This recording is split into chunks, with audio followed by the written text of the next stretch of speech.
একটা কথা কই, কথাটা হইলো কি, দীর্ঘ 6 বছর পরে নোয়াখালী আইছি। আইসা যে কয়দিন হয়েছে? কয়দিন হয়েছে? 4 দিন। তো 6 বছর পরে আই নোয়াখালী 4 দিন রইলাম। এখন ভিসা টিকিট লাগি গেছে, চলে যাওয়া লাগবি। ঘটনা হচ্ছে 6 বছর পরে আইছি, কিন্তু ঘটনা হলো আশপানা যা আমগুলোকে শুরু করছে, বুঝছেন?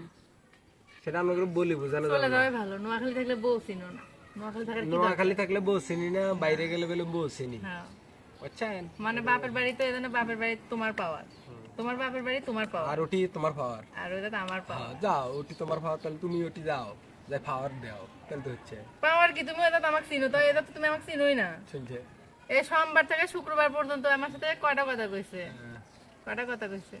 কয়টা কথা কইছে? সাক্ষী আছে, সাক্ষী আছে। কয়টা কথা কইছে? আচ্ছা, এগুলো যে জায়গা মতো যাই রিমান্ডে নিব আমরা, আপনারা দেখবেন। পুলিশ রিমান্ডে যাচ্ছি আমি। আপনারা আমার একটু দোয়া করেন, কারণ হলো 4 দিন রয়েছি। 4 দিন পরে আমি আমার মানে যেখানে থাকি সেখানে গেলে আমার মানে রিমান্ড হবে আমার, বুঝছেন? ঠিক পুলিশ আছে, রিমান্ড। তোমার ওয়েদার থাকে এখন আমার মনে হচ্ছে কি বাড়িতে আসা হলো সম্পূর্ণ একটা বোকামি তোমার সাথে, তোমার সাথে।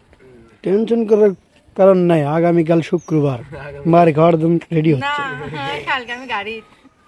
টেনশন করার জন্য কোনো কারণ নাই, আগামীকাল শুক্রবার মার খাওয়ার জন্য সবাই রেডি হন, না, বুঝছেন? যাও। হ্যাঁ, যাক, অনেক কথাই কইলাই। যাও, নোয়াখালী আই ঘুরে গেলাম, নোয়াখালীর অনেক মানুষের লাগে গল্প করলাম, আড্ডা করলাম, কিন্তু আসলে বাইরে বেশি যাইনি। সময় হাতে কমে চিন্তা করলাম এলে বাড়ির আশেপাশেই থাকি। তো সবাই ভালো থাকেন, সুস্থ থাকেন, নোয়াখালীর বিদায় জানাই আজকে, আজকে না কালকে। ঠিক আছে, আল্লাহ হাফেজ।